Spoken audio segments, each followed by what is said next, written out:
мамлекеттик кызматта иштеп туруп коррупцияга айланган, коррупцияга байланышкан кайсыл бир иштер жасай турган болсоңуздар, бардыгыңыздар катаал чараларга туш болосуздар. Мурдагыдай тааныш тамыр, жердешчилик, тууганчылык, досчулук деген жок.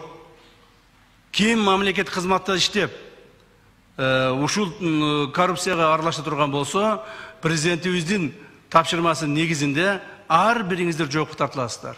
Ошондуктан мамлекеттик кызматка келип иштеэрдин алдында ойлонгула. Ар бириңиздер ойлонуңуздар. Эгерде бирөөдөн пара албай, мамлекетке таза иштей албай, кылган ишиңден бир өзүңө жеке өзүңдүн байышыңды ойлоп, аракет кылып албай иштей албасаң, анда иштебей эле койгула.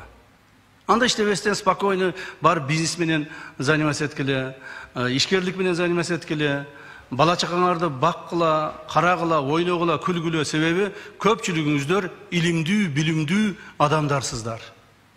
Мамлекеттик кызматтагы адамдардын бардыгы илимдүү, билимдүү адамдарсыздар.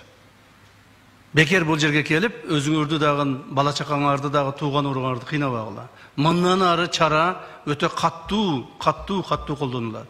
Муну эсиңерден чыгарбагыла. Мамлекеттин бюджетине кол салган чиновник жазаланат. Жазасыз калбайт. Же бүгүн жазаланасын, же эртең жазаланасын, же бүрсүгүн жазаланасын. Так? Иштеп, иштен чыгып кеттим деп, иштен чыккан болсоңдан артынан куу барып биз жазалайбыз. Бир эле мисалды айтып кетейин. Мына кечеле араңарда отурган жаратылышты коргоо министри болгон Кутманова деген эжекебиз бар эле. Эсиңиздерде болсо керек, Ошол жерде жаратылышты коргоо фонду болгон бюджеттен